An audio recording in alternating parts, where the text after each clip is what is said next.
I want to thank the student who wrote in and asked, how do you explain the miracle cures?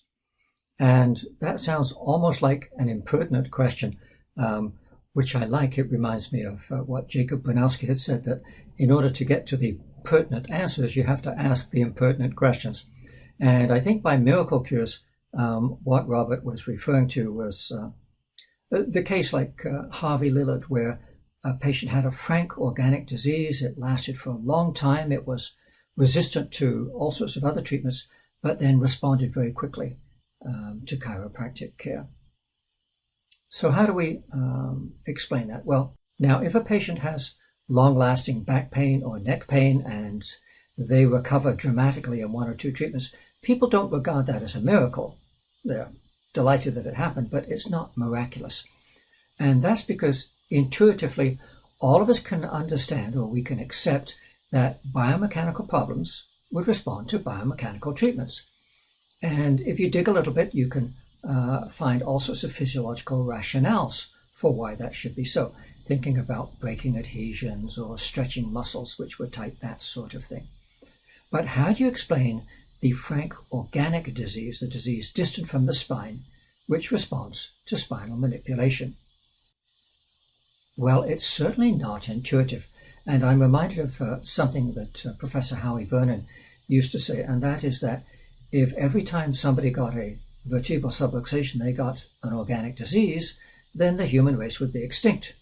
And it's true, isn't it? We can't possibly afford to be that sensitive.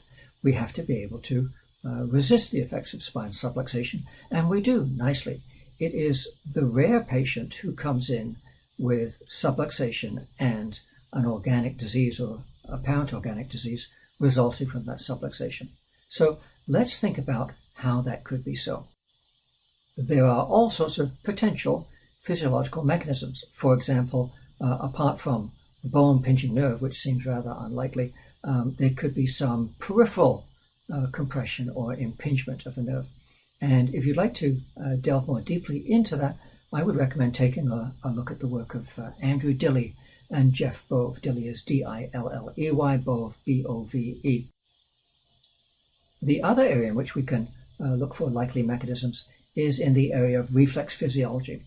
So the idea that pain or some other disturbance adjacent to the spine would set up a somato autonomic reflex, which would cause an organ to dysfunction. And there's a mountain of work demonstrating that pain and other stimuli do in fact elicit somato autonomic reflexes. There's no doubt about that. The question is, can these reflexes rise to the level of disease? And again, that seems like, in general, an unlikely prospect. Not impossible, but unlikely in the average patient. And again, we come back to Professor Vernon's explanation that people can't afford to be that sensitive. And so if we're going to have a somato autonomic reflex which rises to the level of pathology, there has to be something special going on in that person. It can't be the normal situation.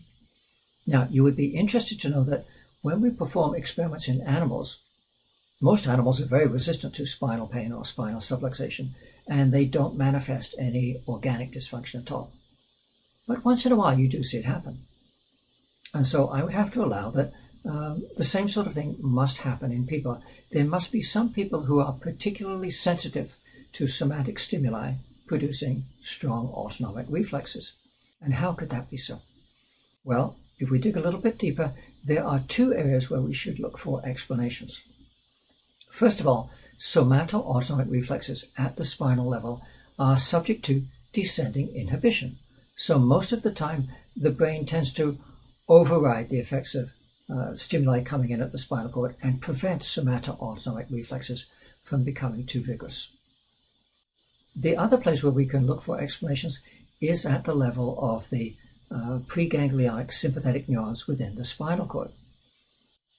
There are certainly circumstances under which preganglionic sympathetic neurons within the spinal cord can become hyperactive, and this could well provide an alternative mechanism by which an otherwise ineffective somatic stimulation could produce an overexuberant autonomic response.